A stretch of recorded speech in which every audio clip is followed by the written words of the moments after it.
I knew I was going to talk about cults today, but I had an experience earlier in the day in which I started with this hat on. I was walking, Zooming with someone, and before she joined the Zoom, I turned that on, right? And we immediately joked. This is annoying to you guys? We immediately joked about how, wouldn't it be funny if we lived in a world where when the third eye gets activated, either another eye shows up or a light comes out of your forehead, right? And so we were joking about how, oh, the third eye is on or whatever, okay? And how that would be a distinct marker for someone who has reached a phase in their development in which there's something authentic happening. How many people believe, including us, believe that they're far along in their spiritual journey and you're really not at all? Now the comparison is to puberty, which we're going to talk about cults today, and puberty. I bet you no one's ever done a lecture on those two things before. But how they work together. All things work together for good for those who love God. That includes hats like this, cults and puberty. And the idea is ultimately this. It's noticeable, physically speaking, when someone reaches puberty. I don't think I have to give you any more information than that. And you can tell for a bunch of different reasons if someone has reached that stage in their physical development. They've gone from prepubescent into this phase called puberty, and then there's eventually postpubescent. And everything changes at that point, right? Well, the same thing happens with us spiritually. And there is a third eye. It's, the ability to perceive with the type of mind that sees the world spiritually. Prior to that, we're prepubescent. We're seeing the world physically. And we try to make spiritual teachings physical. And it so doesn't work. You just deflated the ego. His chair just went. Okay. That's a good metaphor right there. Okay. Look at you propping yourself back up. I like the mystery. That's right. So prepubescent looks a certain kind of way physically, but also looks a certain kind of way spiritually. Postpubescent is also noticeable, and the same thing for spiritual development. But notice we don't have third eyes that actually turn on or light that comes out of our forehead. It would be so weird if we started to develop like, oh, that's so cute, she's reaching puberty spiritually, because your other eye starts to show up. That would be sort of odd, wouldn't it? And yet, it's that stark when it comes to looking at the way religion is often done and the way it gets messed up when it comes to things like cults, okay?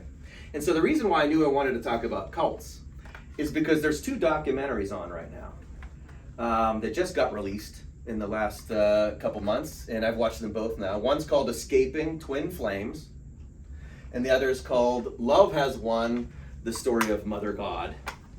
So I'm going to talk a little bit about both of them, but we'll start with this idea. How do you know if you're in a cult? So the first answer is a joke. If you have to ask that question, you're probably in a cult. Okay. If you're not sure, if you don't have gnosis, you don't have clarity of what you're experiencing, then there might be a cult. Okay. But the secondary, really the primary aspect of what's the difference between a cult and what true authentic spiritual teachings are is the rules that are involved.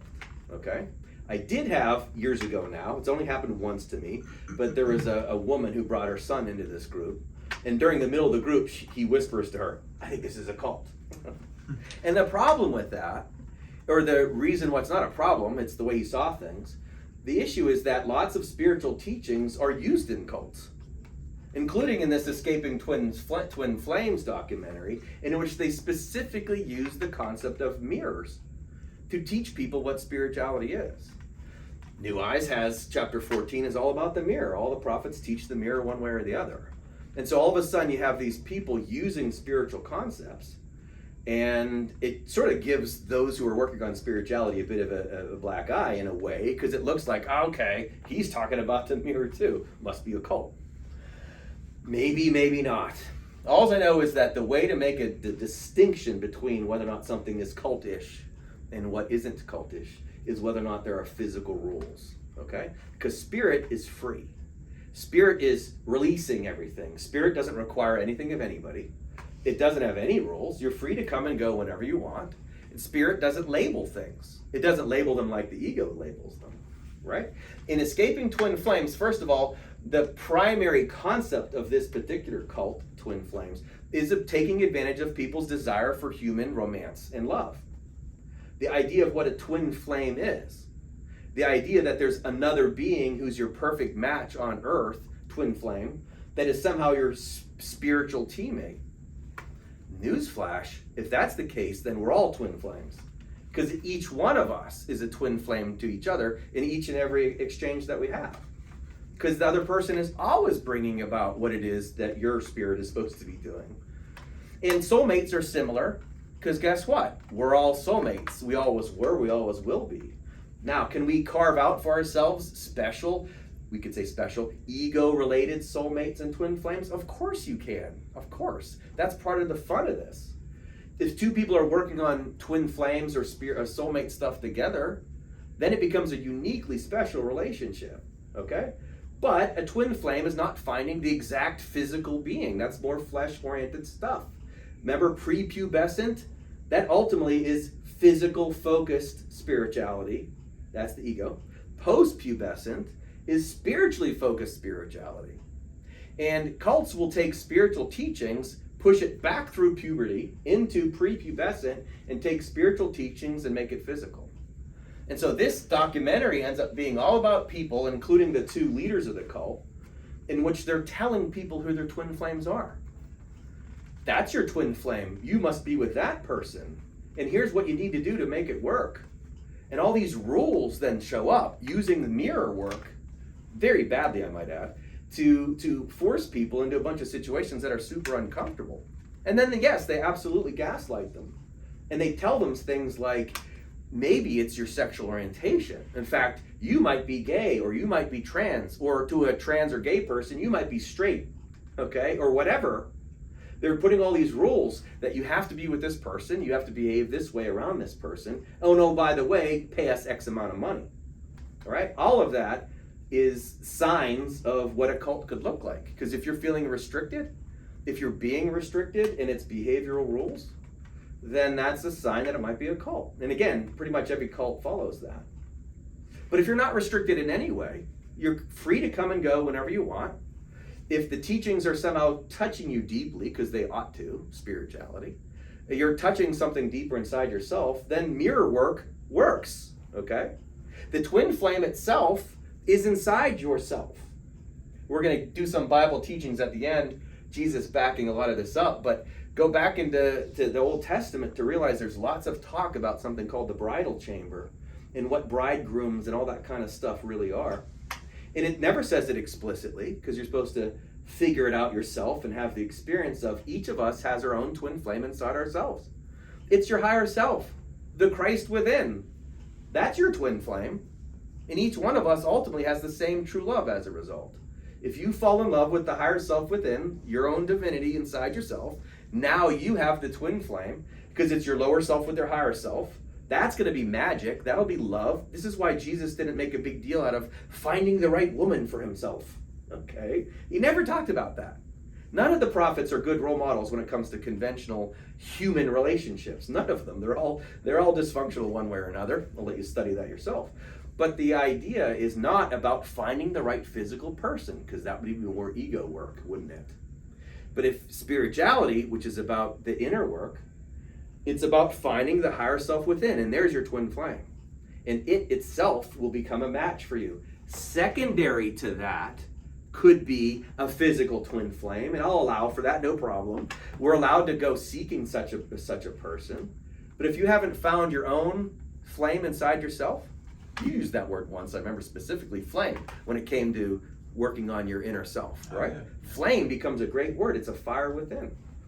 And if you find that, and you go out seeking physical world mate, then it's much more likely to work. Makes sense, right?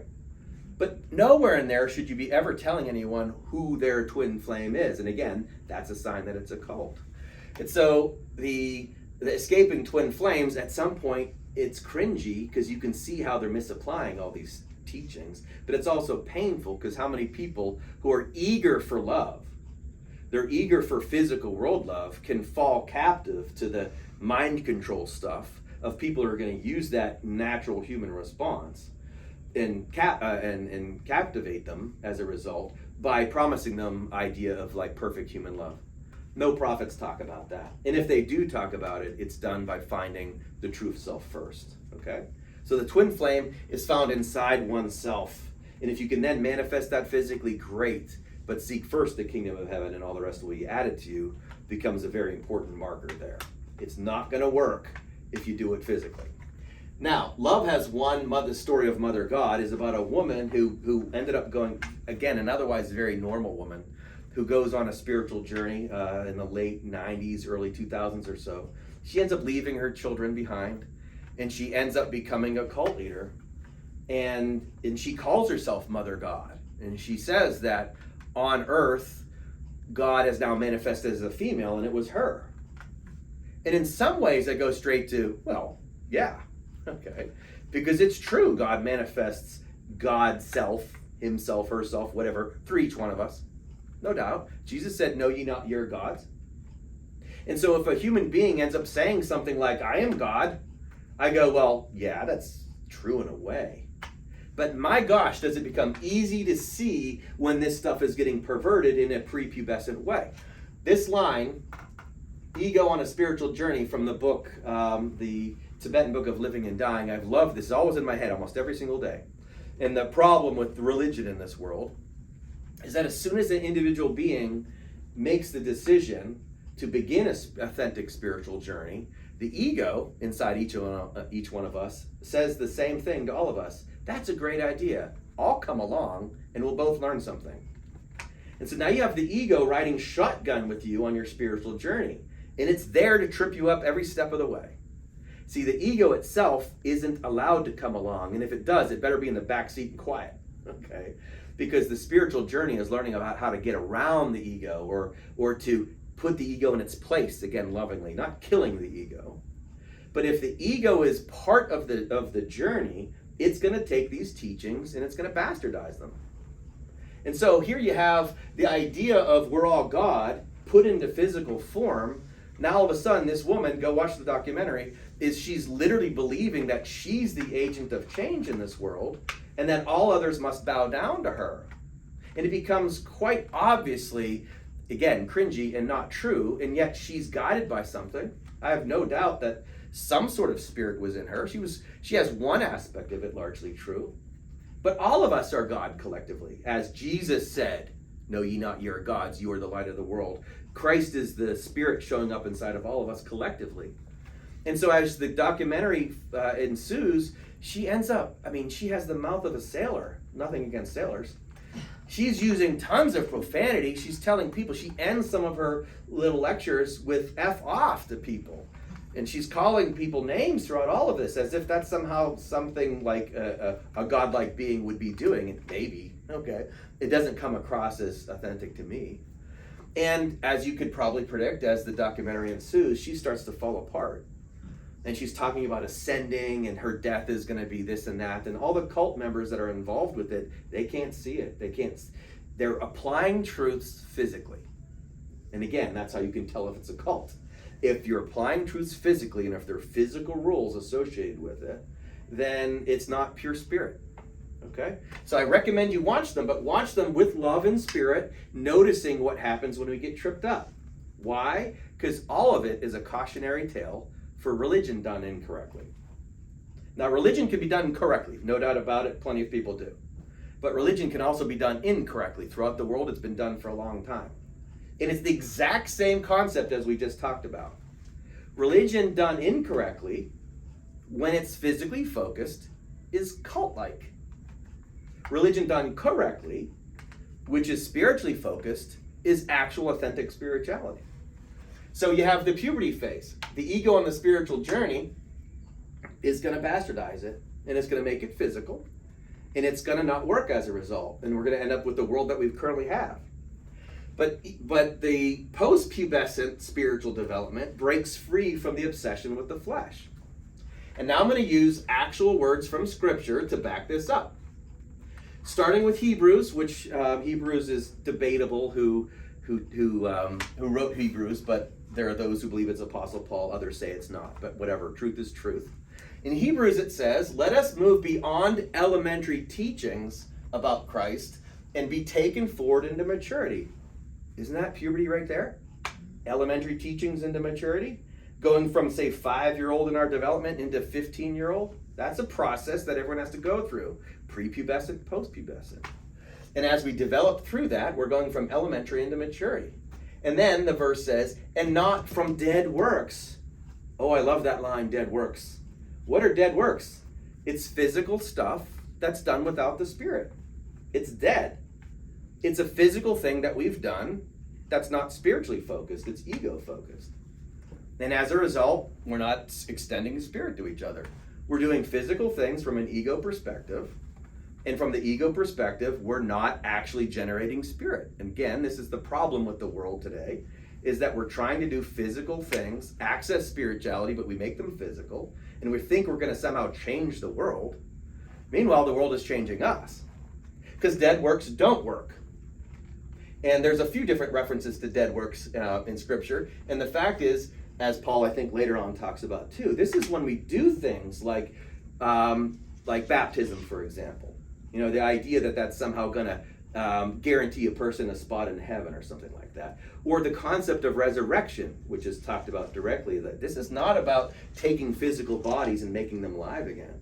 It's taking the Spirit and making it alive again. And if we don't do it in the right way into maturity, they're dead works. And so here we have prepubescent being physical, dead works type of oriented stuff.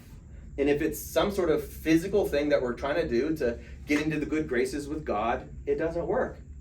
And then you have postpubescent, when it's all Spirit. So now I'll go straight to the Master, Jesus himself.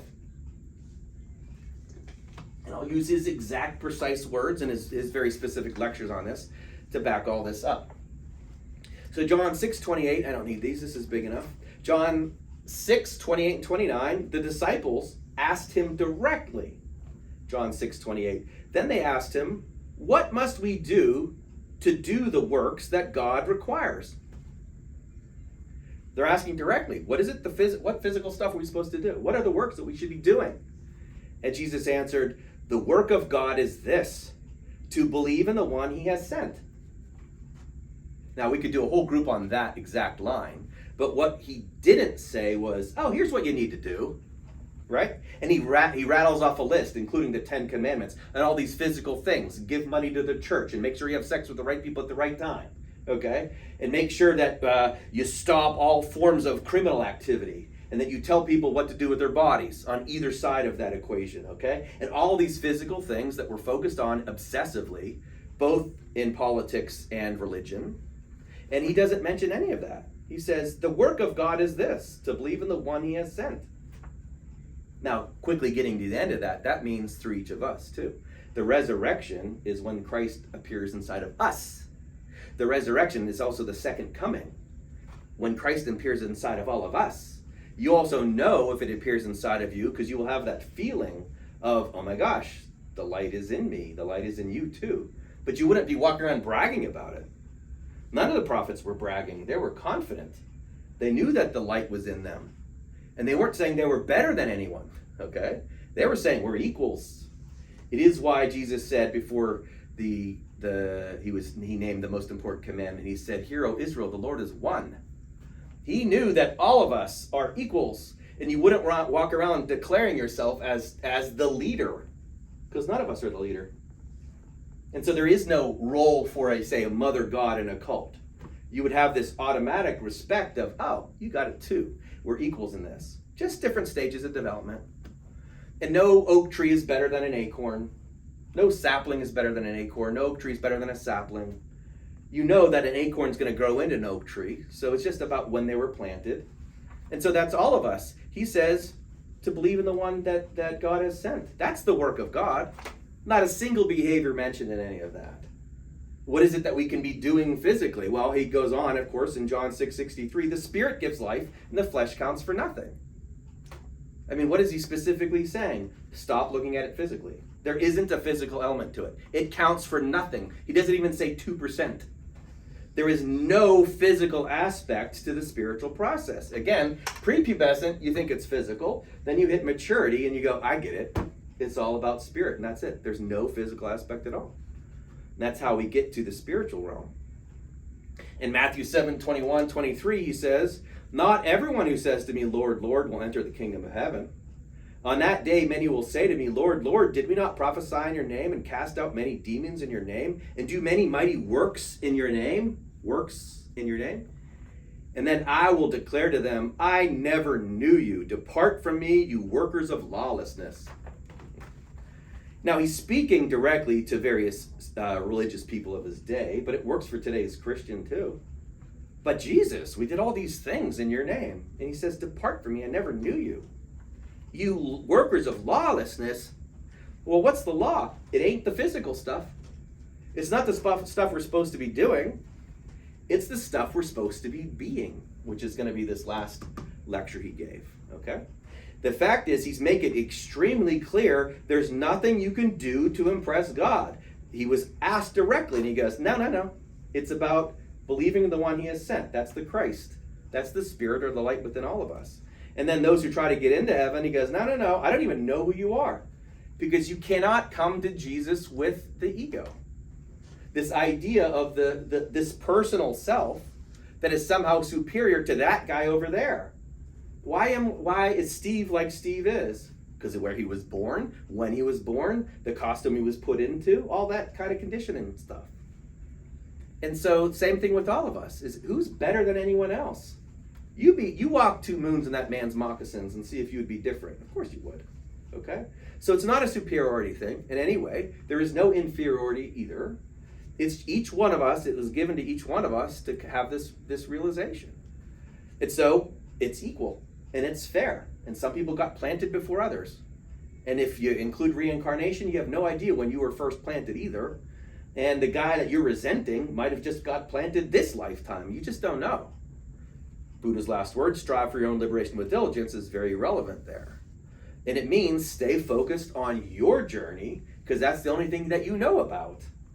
And if you keep developing yourself, then it becomes more and more clear. Sure enough, all of us have the ability to do this. In fact, all of us will. And that's the only way. There's not a single physical thing you can do. All right, all of that leads up to this particular passage in particular. It's Matthew 23, in which it's called the 7 woes to the scribes and Pharisees. And I love to point out, because I usually do these Jesus teachings from the perspective of, you'd be surprised this stuff is in the Bible. And most people don't. Most people think of Jesus as a peacenik hippie who just hugs it out all the time, okay? He most certainly was not. And he did when he needed to. And he could hug it out with the best of them, no doubt about it. But the people he didn't hug it out with were generally the people who knew better, okay? He was really good with the sinners and the people who were screwed up, who were seeking him. He was really good with that. What he wasn't good with, the people that were, well, we call the hypocrites. And the ones that would just talk the talk without walking the walk. And to them, he was particularly, what's the word, acerbic? Okay. He had a very specific way of talking to them. And so I'm not going to read the whole thing, but let me go through a decent chunk of it just to make this point again. And why to back it up, why it's all about physical versus non-physical, why the spirit is what religion is ultimately supposed to be about. To start with, the Pharisee itself in Hebrew literally means one who is separated, which I think is great because most people don't know that religion means to reconnect or reunite. That's the meaning of the word, okay? Well, we are all spiritual beings. We get disconnected from God, source, our own spirit, whatever. And religion is supposed to help you reconnect to that, twin flame. That's what it's supposed to do, to get you connected to spirit again, not to physical beings, but to spirit. And from that place, go into the physical being. So a Pharisee is one who is separated, and the Pharisees of his day were really, really focused on the rules. You might think cult right there, okay? And they were focused on rules, and these are the things you're supposed to do, and it was usually the leaders of the day who would make them, they would scrub the rules or interpret them to make themselves look better, okay? Because now all of a sudden they felt better, because now they're a follower of God's laws. Remember, Jesus came to fulfill the law, not to practice all these laws, and he never placed physical laws anyways. And so he goes to talk to the Pharisees, and they're called the 7 woes. So I'm going to read some of this stuff. Okay.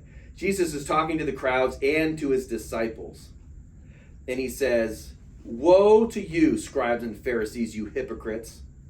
Woe to you, blind guides. Woe to you, you blind men. Now again, right there, is he talking about blind physically? No, he's literally talking about third eye blind, okay? So once again, it would be pretty neat if we could see each other's third eyes, right? But he's not talking about physically blind. That's so offensive if he were. That's rude. Blind people can't find their way to the kingdom of heaven. He's not talking about that. He's talking about third eye blind, right? You cannot see with your spiritual eye.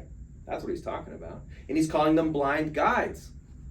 These are supposedly spiritual teachers, and they're not even guiding people correctly. Because why? They're guiding them back to flesh.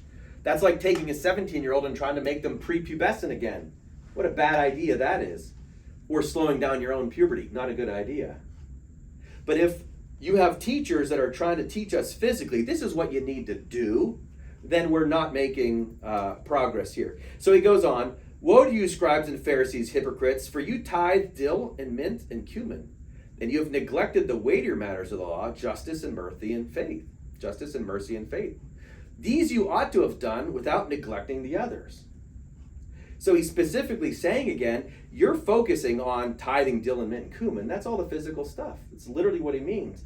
Giving stuff to the church, like you're going to give stuff to God to make God happy. No. The weightier matters of the law are the stuff that's more important. Spiritual virtue, justice and mercy and faith.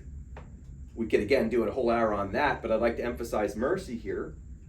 So instead of telling people what to do, and there's a whole lot of that in religion and politics, this is what you need to do because, God would want that. Jesus himself is saying, no, mercy is more important. So if someone does something that you don't think they should have done, instead of telling them that they were wrong, be merciful towards them. That's the higher priority. Does he say to neglect the rest of it? No, he literally says, well, don't neglect that. You can still tithe dill and mint and cumin. We're supposed to have, you can have political opinions for sure, but lead with mercy. Lead with justice and faith. Those mean different things, but for our purposes, he's clearly emphasizing spirit over flesh right here, okay?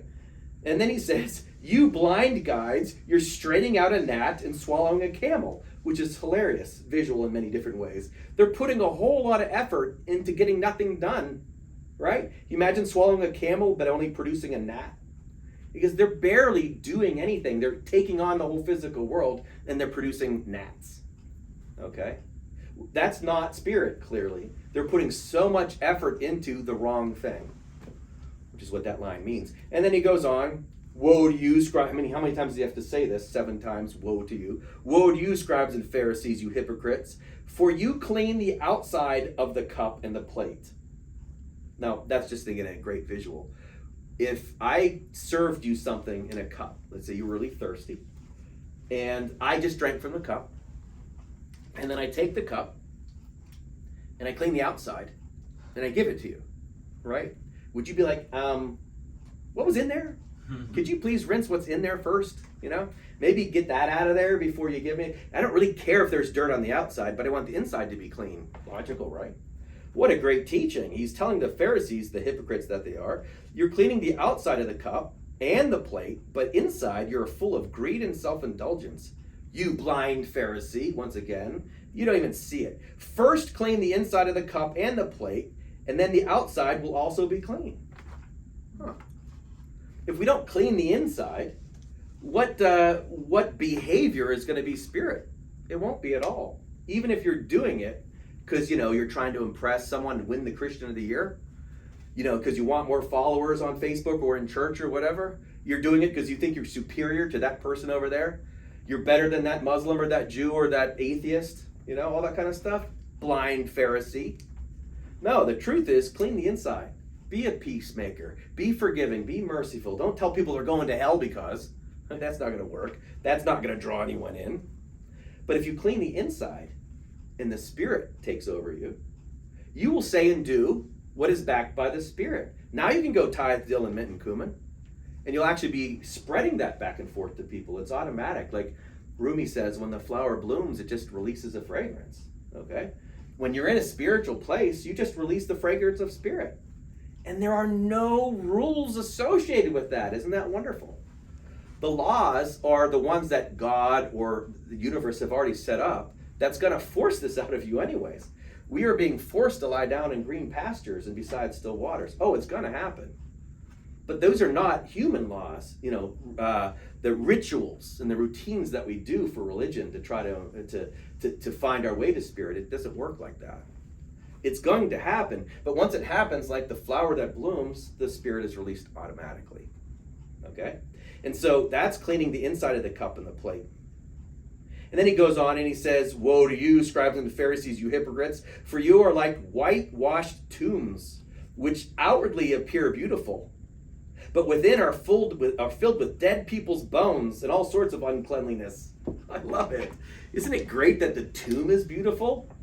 But go visit a cemetery and see the beautiful markers and all that physical stuff, and then think of what's on the inside, right? The dead bones.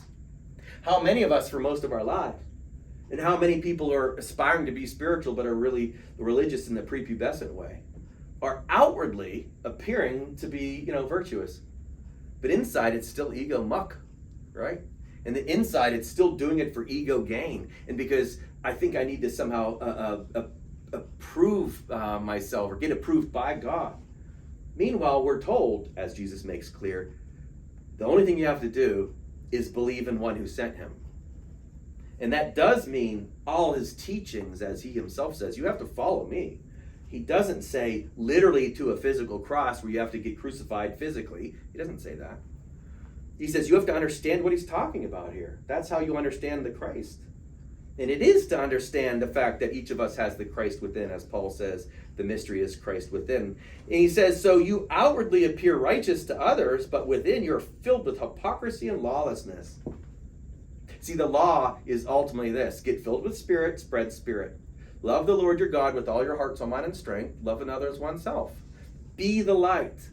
The sun just shines light without discrimination, and it offers everybody the chance for life.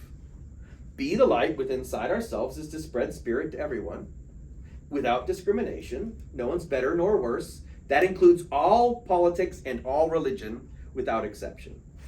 Love your enemy does not discriminate. It means everybody. See unity? And the person that gets to that place that's going to do that is now cleaned on the inside. And that, if you're not doing that, because you think, gee, God believes, or God has taught me, or my community has taught me, or my family has taught me that Christianity is the only way, or Islam is the only way, or Buddhism is the only way, or all of it is nothing, whatever, that's the only way. That person is still dead bones on the inside. But the Spirit gives life. It's to get the ego out of the way, to get our conditioning out of the way, to get the idea of whatever got taught to me as a child. That's limited, that's myopic. But to have the omniscient perspective is to embrace all experiences. That's when we're clean on the inside. And now we're practicing faith, justice, and mercy. And now it's loving another as oneself, right? All of us are in the same journey together. And then he ends the last line in Matthew 23. I think that's the last line, but I ended it here. You serpents, you brood of vipers, how are you to escape being sentenced to hell? Does that sound like peacenik hippie Jesus? Right? He's literally calling people broods of vipers. It's a famous line, but it's a fun one, I say. Because again, it sort of puts Jesus in the exact proper light. He is telling us very specifically, hey, if you don't do the spirit aspect of things, you're a brood of vipers. We're snakes. The serpent from the very beginning of Genesis is ultimately the ego. It slithers around in the lowest level of consciousness. The ego itself is a low vibrational state. It's a snake and it'll bite you and it's nasty sometimes, right? But it's part of the process. Just don't stay down there in snake land.